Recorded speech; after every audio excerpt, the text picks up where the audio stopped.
পারিবারিক প্রশান্তি ও সংকট, পারিবারিক কলহ ও সন্তানের মনস্তত্ত্ব। বাবা মায়ের দ্বন্দ্ব সন্তানের মস্তিষ্কে বিষাক্ত চাপ তৈরি করে, কোরআন ও বিজ্ঞানের আলোকে এর সমাধান। আচ্ছা, আলোচনার শুরুতে একটা কথা বলি, সেটা হচ্ছে সেদিন আমি একটা আহ, বিষয়ে চিন্তা করছিলাম। সেটা হচ্ছে আমরা মা বাবা যারা আছি তারা পরস্পর সন্তানের সামনে ভালোবাসা প্রকাশ করতে খুব লজ্জা পাই। ধরেন, বাইরে থেকে একটা গোলাপ নিয়ে আসা হলো, একটা ফুল নিয়ে আসলাম, অথবা চকলেট নিয়ে আসা হলো, মানে গিফটের জন্য যে জিনিসগুলো আমরা সাধারণত দিয়ে থাকি।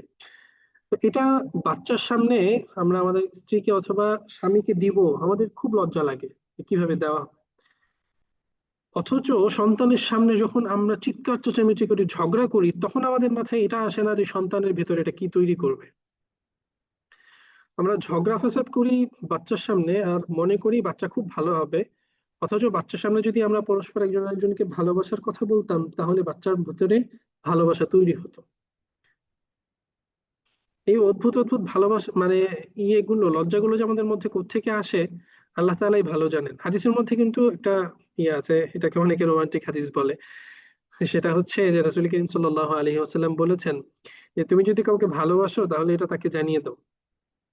এখন আপনি তো আপনার স্ত্রীকে ভালোবাসেন, আপনার স্বামীকে আপনি ভালোবাসেন, এটা তাকে জানান, বারবার বলেন, সন্তানের সামনে বলেন। মিথ্যা কথা না তো, এটা সত্য কথা।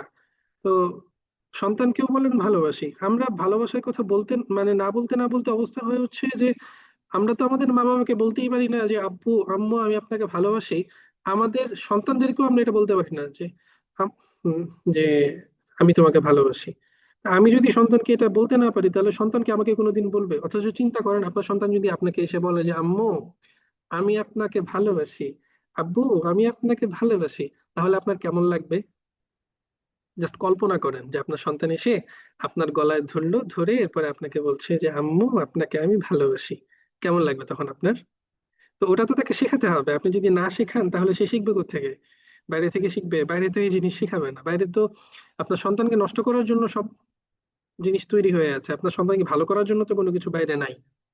ভালো করার যা কিছু এগুলো তো আপনাকেই দিতে হবে। তো চলেন আলোচনার ভিতরে ঢুকি। কলহের নীরব শিকার। ঝগড়া কেবল স্বামী স্ত্রীর মধ্যেই থাকে না, তা সন্তানকে ধ্বংস করে। চার ভাবে তাকে ধ্বংস করে ফেলে। প্রথম হচ্ছে মস্তিষ্ক ও বিষাক্ত চাপ। কর্টিসলের মাত্রা বেড়ে যায়, মস্তিষ্কে হিপোক্যাম্পাস ক্ষতিগ্রস্ত হয়, ফলে স্মৃতিশক্তি ও শেখার ক্ষমতা কমে যায়। মা বাবা যখন ঝগড়া করে, খুব স্বাভাবিকভাবেই সন্তানের ভিতরে ভীতি তৈরি হয়, সে ভয় পেয়ে যায় এবং সে এক কোনায় গিয়ে গুটিয়ে থাকে। এবং এর কারণে কি হয়, তার যে শেখার ক্ষমতা ছিল, মনে রাখার ক্ষমতা ছিল, সেগুলো কমতে থাকে। এখন আসেন, যে সমস্ত মা বাবা ঝগড়া করে তাদের সন্তানের স্মৃতিশক্তি কমে গেল, শেখার ক্ষমতা কমে গেল। এখন তাদেরকে যখন স্কুলে ভর্তি করানো হচ্ছে, মাদ্রাসায় ভর্তি করানো হচ্ছে, তারা ফলাফল খারাপ করছে, ফলাফল খারাপ করে বাসায় এসে যখন সেটা জানাচ্ছে, তখন আবার ঝগড়া হচ্ছে। বাবা দোষ দেয় মাকে, মা দোষ দেয় বাবাকে, তোমার জন্য সন্তান এই অবস্থা, সন্তানের এই সে অবস্থা। আবার মানে ঝগড়া করছেন, সন্তানের আবার 12টা বাজছে, সন্তান মাদ্রাসায় বা স্কুলে গিয়ে আবার খারাপ করছে, আবার ঝগড়া করছেন, আবার অবস্থা খারাপ হচ্ছে। এই সন্তান ভালো হবে কিভাবে? এই সন্তানের ফলাফল ভালো হবে কিভাবে? এই সন্তান বড় হয়ে ভালো মানুষ হবে কিভাবে বলেন তো? এরপরে আসে নিরাপত্তাহীনতা। শিশুর মনে হয় পৃথিবী নড়বড়ে হয়ে গেছে, তার সব সময় ফাইট অর ফ্লাইট মোডে থাকে।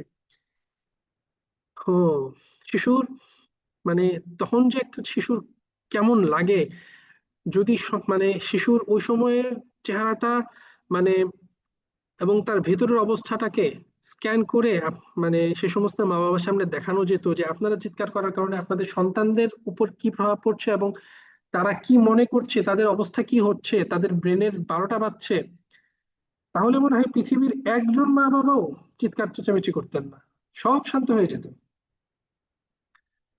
সন্তানের ভিতরে ফাইট অর ফ্লাইট মোড থাকে, সব সময় অন হয়ে থাকে। অর্থাৎ ঝগড়া করতে হবে, ফাইট করতে হবে, ঝগড়া করতে হবে, খুব জোরে জোরে চিৎকার করতে হবে, অথবা পালাইতে হবে। এর বাইরে কোনো মানে কিছু নাই। 3 নাম্বার হচ্ছে আধ্যাত্মিক ক্ষতি হয়। পিতামাতার পাপাচার ও ঝগড়ার প্রভাব সন্তানের অন্তরে পড়ে, ঘর থেকে বরকত উঠে যায়। এটা খুব মানে এত পরিষ্কার, এত স্পষ্ট। আপনি দেখবেন যাদের উপার্জন হারাম, তাদের ক্ষেত্রে এটা আরো বেশি পরিষ্কার হয় যে তারা সব রকম চেষ্টা করছে, কিন্তু দিন শেষে সন্তানটা মানুষ হচ্ছে না। আজকে রিহেবে যান, রিহেবে গিয়ে দেখেন যে সমস্ত মানে যাদেরকে রিহেবে রাখা হয়েছে তাদের মা বাবাদের কি অবস্থা। তাহলেই বুঝে যাবেন যে কি হয় আসলে। প্রখ্যাত সাহাবী আহ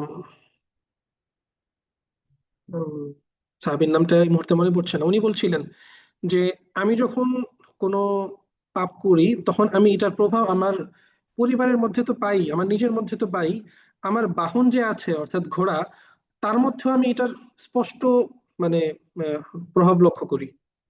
তো সেখানে আহ, বাহনের উপর যখন এটা পরিষ্কার হয়ে যাচ্ছে, সেখানে আপনার মা বাবা আহ, আল্লাহর অবাধ্যতা করবে, সেটার প্রভাব সন্তানের উপর পড়বে না, এটা তো সম্ভবই না। এবং 4 নম্বর হচ্ছে ভবিষ্যৎ সম্পর্ক। শিশুরা শিখে যে ভালোবাসা মানে সংঘাত, তারা ভবিষ্যতে কাউকে বিশ্বাস করতে পারে না। তারা দেখে যে বাবা মা তাদের মধ্যে সম্পর্কটা সবসময় ঝগড়া হয়ে আছে। তো বাবা মা একজন একজনকে তো খুব স্বাভাবিকভাবে, মানে এটা তো বাচ্চারা বোঝে যে বাবা মা যে একজন একজনকে ভালোবাসে। তো ভালোবাসার মানুষের সাথে যখন ঝগড়া হওয়াটা তারা শুরু থেকে দেখে বড় হচ্ছে, তখন তাদের কাছে মনে হয় যে ভালোবাসার অর্থই হচ্ছে সংঘাত, এখানে মারামারি হবে, ঝগড়া হবে, চিৎকার চেঁচামেচি হবে। তো তখন তারা বলে যে থাক বাবা, আমার ভালোবাসা লাগবে না, আমার কারোর সাথে ঝগড়াও করতে হবে না, আমি কাউকে ভালোবাসি না, কেউ আমাকে ভালোবাসে না। কেউ যদি তাকে বলে যে আমি তোমাকে ভালোবাসি, তারা মানে দৌড়ে পালায় যে আমার ভালোবাসা লাগবে না, কারণ ভালোবাসার আলটিমেট ফলাফল তো হচ্ছে ঝগড়া করতে হবে, আমি তো ঝগড়া করতে চাচ্ছি না। এবং আলটিমেটলি যেটা হয় যে তারা কাউকে বিশ্বাস করতে পারে না। তো একটা মানুষের ভিতরে যখন অবিশ্বাসটাই মূল হয়ে বদ্ধমূল হয়ে বসে যায়, তখন তার জীবনটা কত কঠিন চিন্তা করেন তো। আর এই কঠিন জীবনটা একজন সন্তান বয়ে বেড়াচ্ছে কেন? কারণ তার মা বাবা তার সামনে ঝগড়া করছিল।